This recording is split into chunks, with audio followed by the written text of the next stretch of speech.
Inti daripada spiritual adalah menyadari antara dirinya dengan Tuhan. Allah mengatakan cinta itu bukan dari pikirannya, habbaba ilaikumul iman, tapi diturunkan cinta itu. Baik. Kita punya keyakinan bahwa kita sedang kontak bertemu dengan Allah, maka kita lakukan satu dengan kesempurnaan, dengan kesadaran takbir Allah.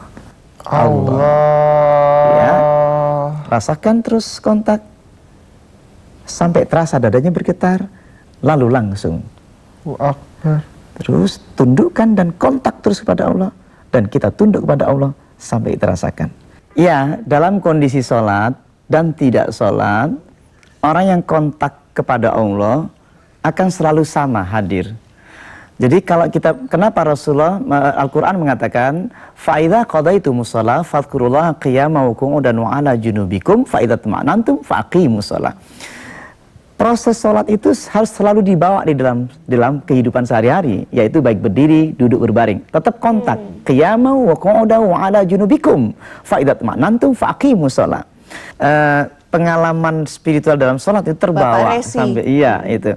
Makanya ambillah sholat itu, di dalam sholat itulah kita akan menemukan getaran lebih dalam, dan ketika keluar dari sholat masih terasa. Makanya dikatakan ketika sholat akan mampu mencegah kejahatannya.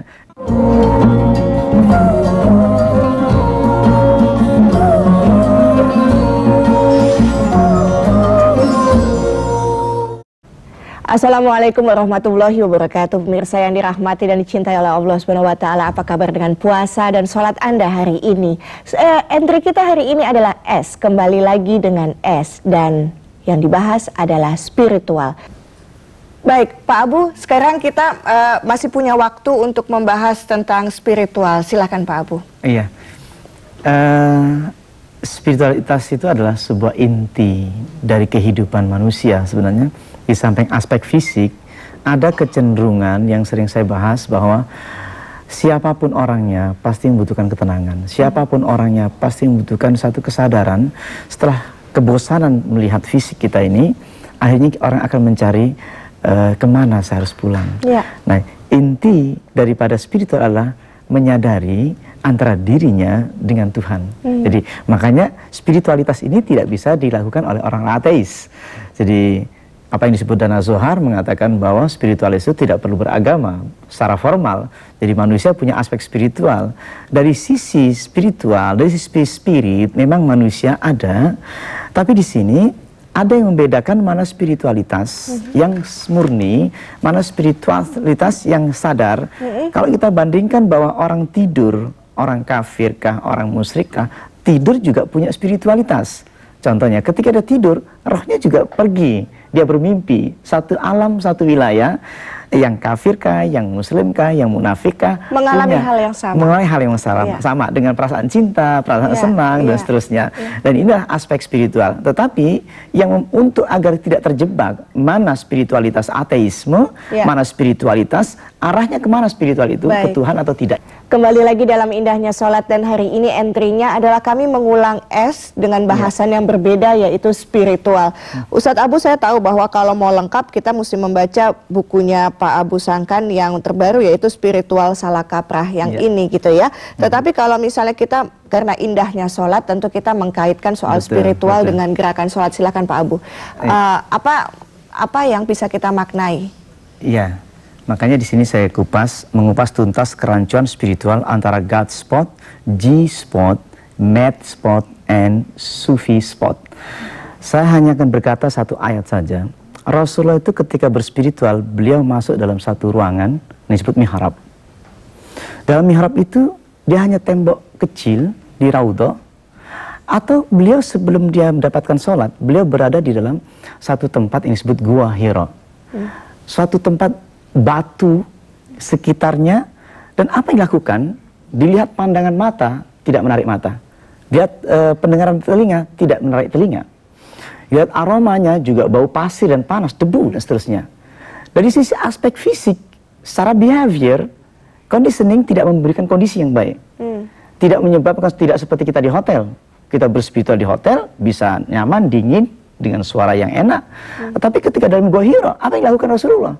Ternyata satu, ketika ada satu pengalaman peristiwa, Allah menurunkan Jibril kepada Rasulullah, Iqra ya Muhammad, ma'ana biqari. Apa yang dibaca? Tulisannya tidak ada, hurufnya tidak ada. Maka menggigil, berupa apa? Getaran mengalir. Bahkan di Ji'rona Rasulullah mengalami satu getaran. Ketika getaran menggigil tubuhnya merinding, dikatakan sampai seperti epilepsi. Bahkan Rasulullah pernah dituduh oleh Salman Rushdie mengatakan satanic verses. Kenapa? Seperti orang kesurupan Rasulullah waktu itu. Ternyata ditemukan setelah spiritualnya tinggi, ternyata impuls listrik Rasulullah itu sangat bergetar. Justru Baratlah yang mengatakan bahwa Rasulullah tidak kesurupan. Nah, apa yang terjadi? Karena guncangan emosi yang masuk ke dalam hatinya, otak kita tidak mampu menangkap getaran Allah yang masuk. Sehingga mengatakan, pengalamannya apa yang terjadi ya Rasul? Pengalaman itu terasa sesak dadaku, menggigil badanku, bahkan ya kan. Kemudian Siti Khadijah pernah menyelimuti beliau, ya kan. Terjadi apa? Satu pengalaman spiritual yang sangat luar biasa dari Rasulullah. Nah, di sini kalau aspek barat spiritualitas, aspek otak yang dibahas. Makanya barat itu bicara spiritual pasti bicara otak. Dia bicara amigdala, dia bicara temporal lobes, dia bicara masalah aspek-aspek korteks, neokorteks dalam otak kita, itu yang dibahas. Bedanya dengan Islam? Dalam Islam itu sangat bedakan. Dalam sisi ini, memang pengaruh-pengaruh emosi akan ditangkap sama otak. Tetapi emosi dari mana? Ada dua emosi yang muncul. Ada dari persepsi otak kita, ada pemikiran-pemikiran, ada yang berupa ilham. Yang berupa ilham inilah yang akan kita bedakan. Orang-orang yang menyembah berhala juga bisa menangis di depan patung-patungnya. Disebutkan dalam Al-Quran, orang yang datang ke tempat satu peristiwa-peristiwa spiritual, dia menangis menderu-deru, bahkan tersungkur-sungkur. Di mana bedakan mana menangisnya orang yang spiritualitas dari Allah Subhanahu Wa Taala atau ini? Allah langsung tegas berkata, wa minan nasi may yattakhidhu min dunillahi andada yuhibbunahum ka hubbillah walladzina amanu asyaddu hubban lillah. Allah menegaskan berbeda orang berspiritualis yang kafir, tidak beriman kepada Allah, tidak berketuhanan atau ateis, ini harus tegas. Bahkan kata Allah berbeda. Cinta yang ditimbulkan, emosi yang ditimbulkan oleh orang kafir, yaitu adalah behavior, adalah bagaimana mempersepsikan cinta itu sendiri. Orang bisa mencintai sebuah keramik sampai dia tergila-gila. Dia bisa mencintai sebuah patung dan sampai tergila-gila, dan emosinya ada, perasaan ada. Ternyata itu adalah ciptaan pikirannya sendiri. Dan sangat tegas Allah mengatakan cinta itu bukan dari pikirannya, habbaba ilaikumul iman, tapi diturunkan cinta itu. Baik, Ustadz Abu, tentu sangat menyenangkan apabila kita lebih memahami spiritual kalau dikaitkan dengan gerakan sholat. Nanti Dendi akan melakukan, karena saya yakin bahwa maknanya akan lebih dalam lagi pada saat kita melakukan gerakan itu. Kami akan kembali lagi sesudah ini. Kembali lagi dalam indahnya sholat. Silahkan Ustadz Abu, kalau misalnya kita mengkaitkan spiritual dengan gerakan sholat itu. Dendi, assalamualaikum. Waalaikumsalam. Baik. Gimana kabar Dendi? Baik, Pak. Sehat. Nah, sekarang kita sholat itu merupakan rekreasi jiwa kita, spiritualitas kita akan hidupkan kembali.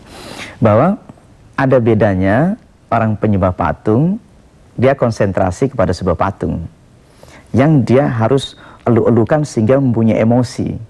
Kalau patungnya bagus, dia akan sangat pengaruh terhadap emosinya. Sekarang Allah itu tidak digambarkan sebagai sesuatu, tidak berberupa laki-laki, tidak perempuan. Apa yang digambarkan? Tidak ada gambarkan. Tapi laisa kamitslihi syai'un, tidak sama dengan makhluknya. Artinya otak kita kosong. Otak kita itu tidak bisa menggambarkan wujud Allah, tapi ada. Kita meyakini ada, dan Allah akan memberikan satu perbedaan yang berasal dari emosional, biasanya tidak berasal dari pikiran. Berarti ada bedanya dengan tegas yang penyembah patung atau dipengaruhi oleh kondisi, suasana, atau dengan apa kondisi itu menyebabkan orang emosi. Ternyata ini berbeda. Ketika ada kontak batin dengan Allah, ketika Rasul di Gua Hira, beliau langsung kontak kepada Allah, ya Allah, ya Allah, ya Allah. Kemudian sampai beliau berhasil Isra Mi'raj. Dan dalam Isra Mi'raj inilah menemukan konsep berspiritual. Konsep bagaimana mempertemukan, yaitu ketika beliau ruku dan sujud, sebenarnya tidak perlu ada patung. Kenapa? Allah adalah zat yang meliputi segala sesuatu. Kita sujud kepada yang menggerakkan semesta.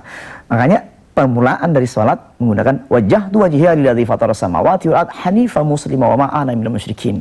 Lalu kita pasrahkan inna sholati wa nusuki wa mahyaya wa mamati lillahi rabbil alamin. Nah, sekarang kita reminding dari mulai pelajaran kita, dari mulai awal sampai akhir, kita akan coba setiap gerakan-gerakannya adalah kontak dengan Allah. Ketika gerakan dengan pelan-pelan, makanya kenapa kita harus lakukan kontak. Kita hanya mampu, apa istilahnya, miss call. Kita harus kontak, walaupun kita nggak punya pulsa, kita akan kontak. Kontak itu kita langsung adakan satu kontak. Takbir adalah satu, kita sudah meyakini. Kenapa? Ya zununa annahum mulaqu rabbihim wa annahum ilaihi rajiun. Artinya, kita punya keyakinan bahwa kita sedang kontak, bertemu dengan Allah, maka kita lakukan satu dengan kesempurnaan, dengan kesadaran. Takbir Allah. Langsung, Mas Dedi, kita akan mulai dari awal sampai akhir, langsung itulah kondisi spiritual kita sedang berkontak ria dengan Allah. Mari kita lakukan pelan-pelan, Mas Dedi, langsung sempurna. Allah. Ya, rasakan terus kontak sampai terasa dadanya bergetar, lalu langsung. Terus tundukkan dan kontak terus kepada Allah, dan kita tunduk kepada Allah sampai terasakan. Sampai bacaan kita sempurna, lalu kita ruku. Allah Akbar. Sempurnakan rukuknya seluruhnya sampai terasa ini. Kita akan ulang dari awal sampai kita kendor betul-betul, sampai kita kontak batin kita, fisik kita tunduk, tapi hati kita tunduk pada Allah. Sami Allahu liman hamidah, Rabbana walakal hamd. Di sini kemudian sempurnakan, lalu sempurnakan sujudnya dengan sempurna seperti biasa. Iya, sempurnakan seperti biasa, kendorkan. Lalu kontak lagi, sampaikan kepada Allah, berspiritual kita, dimasukkan sifat kita, rendah kita. Kemudian duduk kembali, duduk iftiras. Juga dalam ini juga berspiritual, duduk berspiritual, sikap. Artinya ada sikap kepada Allah, kontak Rabbi firli warhamni wajburni warfa'ni warzuqni wahdini wa'afini wa'fani. Kemudian kita sujud kembali, menyatakan kerendahan hati kita dan pujalah Allah.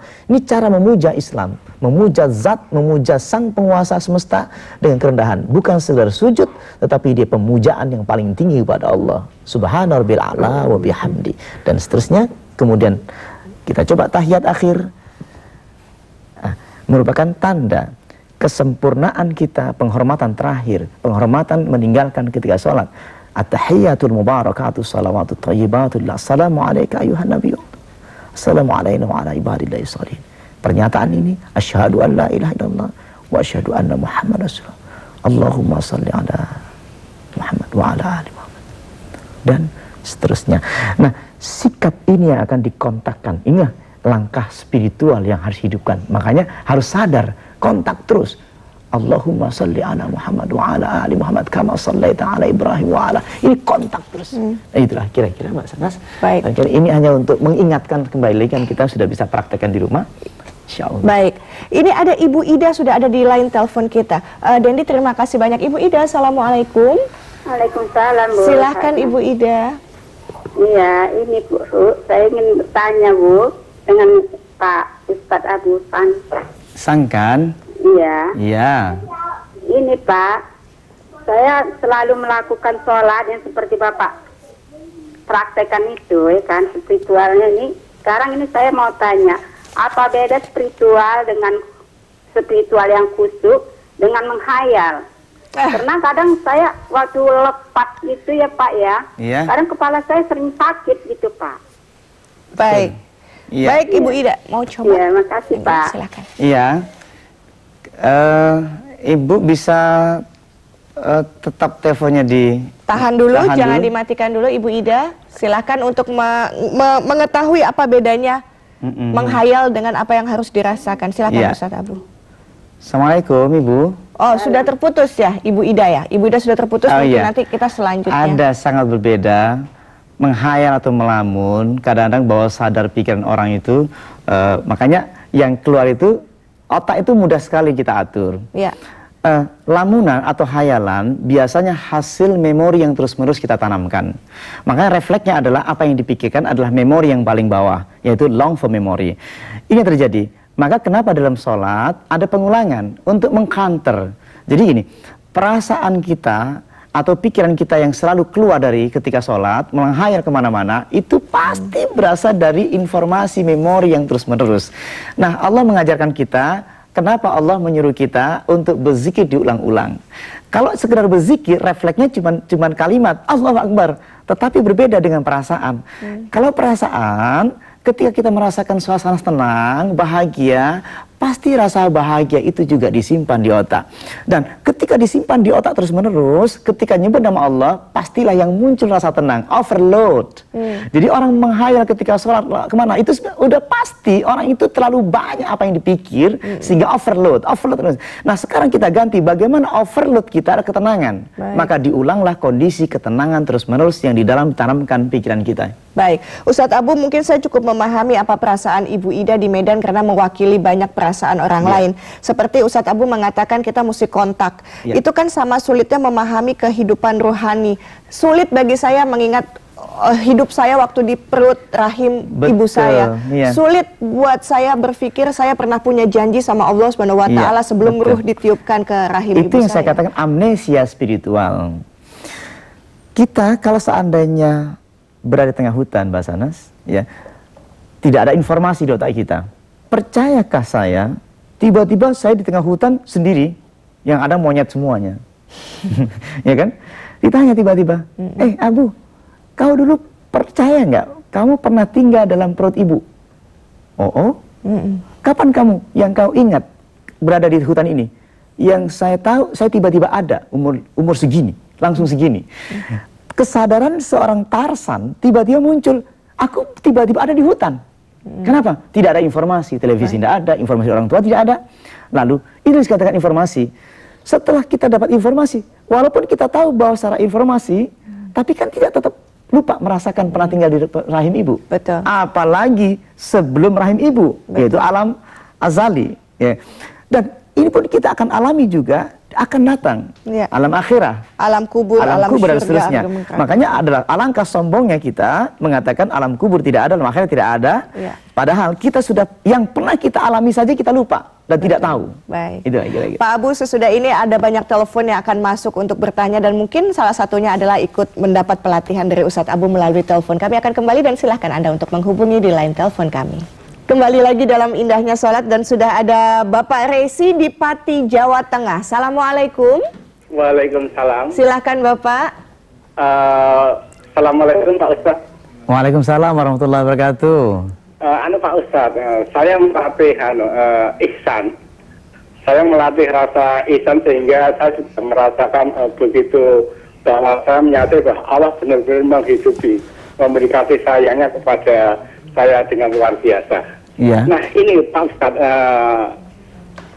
karena itu saya menyadari bahwa ketika saya tidak sholat, saya pun merasakan kehadiran Allah. Nah ini kadang-kadang timbul perasaan gitu Pak Ustaz. Walaupun saya tidak sholat, walaupun saya sholat, perasaan itu sama akhirnya saya timbul perasaan, aduh, tidak mengenai ini. Pertanyaannya?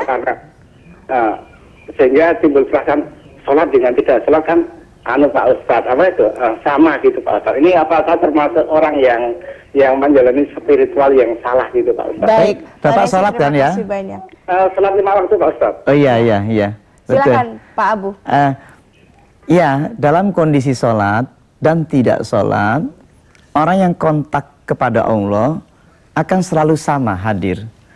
Jadi kalau kita, kenapa Rasulullah Al-Quran mengatakan fa'idha qadaitumus shalah fadhkurullaha qiyaman wa qu'udan wa 'ala junubikum fa'idha tuma'nantum faqimus shalah. Proses sholat itu harus selalu dibawa di dalam kehidupan sehari-hari, yaitu baik berdiri, duduk, berbaring. Tetap kontak. Qiyaman wa qu'udan wa 'ala junubikum fa'idha tuma'nantum faqimus shalah. Ada perbedaan nanti ketika sholat, yaitu di dalam sholat ada permintaan, ada ketundukan, ada cara-cara ketika bersujud. Bapak nanti rasakan ketika sujud sangat berbeda ketika kita berdiri santai. Sangat berbeda ketika Bapak betul-betul nyembah kepada Allah ketika Anda di luar sambil santai-santai. Nanti cobakan nanti ketika sujud, benar-benar sujud Pak ya, sampai terasa dalam sekali, simpuh, sungkem, manembah, sumarah kepada Allah itu betul total akan sangat berbeda ketika kita hanya berjalan saja. Itu nanti bedakan nanti. Saya selalu bisa membedakan mana ketika saya berzikir biasa atau wiridan atau saya ketika saya sholat. Sangat berbeda, sangat berbeda. Dan memori itu yang terbawa ya, Pak Abu itu. ya. Baik. Benar. Sebetulnya itu bukan spiritual yang salah. Apakah itu memang memori pada saat sudah mendapatkan getaran itu terbawa pada saat duduk? Silakan Pak Abu. Jadi pengalaman spiritual dalam sholat itu terbawa sampai itu. Makanya ambillah sholat itu. Di dalam sholat itulah kita akan menemukan getaran lebih dalam dan ketika keluar dari sholat masih terasa. Makanya dikatakan ketika sholat akan mampu mencegah kejahatannya. Ihsan itu terus menerus. Dan anehnya Pak, ketika kita duduk begini santai-santai nonton TV, itu terasa muncul kembali memori sholat itu akan terbawa lagi, overload gitu. Jadi menyenangkan sekali kalau sudah dapat semuanya begitu ya Pak Abu ya. Spiritual itu mimpilah kalau terbentuk jika belum khusyuk sholat kita, karena di sana ada perpaduan antara insting dan ilham. Makanya banyak sering mengatakan ada pengobatan spiritual, orang paranormal dibilang spiritual, orang yang menggunakan jin ilmu spiritual. Ngeri sekali. Spiritualitas itu sebenarnya adalah kesadaran diri roh kita dengan Allah. Roh kita bukan kepada setan atau kepada iblis atau kepada apa. Nah, banyak orang barat tidak mampu menangkap spiritualitas secara rohani. Yang dia tangkap adalah insting. Seperti insting hewani dalam tubuh manusia. Insting ini bisa diolah, dengan perasaan bisa diolah. Seperti orang main tai chi, dengan perasaan olahnya itu, maka insting hewannya, dia akan bisa menangkap intuisi. Sebenarnya bukan intuisi, insting seperti binatang.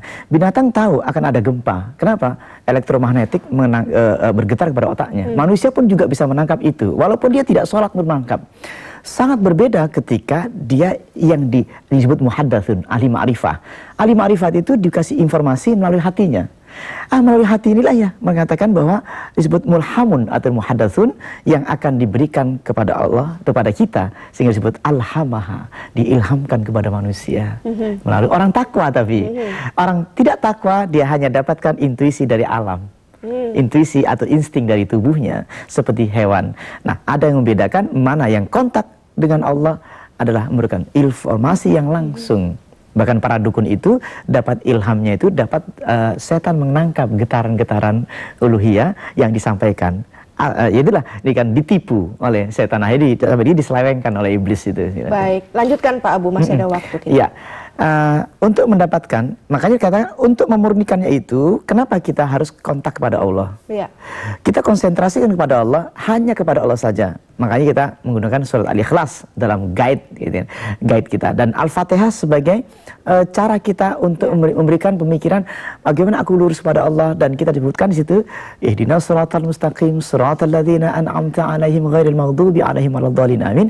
Ini sebenarnya guidance untuk mendapatkan jangan sampai aku tersesat, ya Allah, luruskan aku. Itu aja sebenarnya. Baik, Pak Abu, terima kasih banyak untuk hari ini. Jadi kami sangat mengetahui bahwa spiritual itu bisa dipelajari dan dengan khusyuknya sholat melalui jendela itu ya Pak Abu ya. Terima kasih banyak.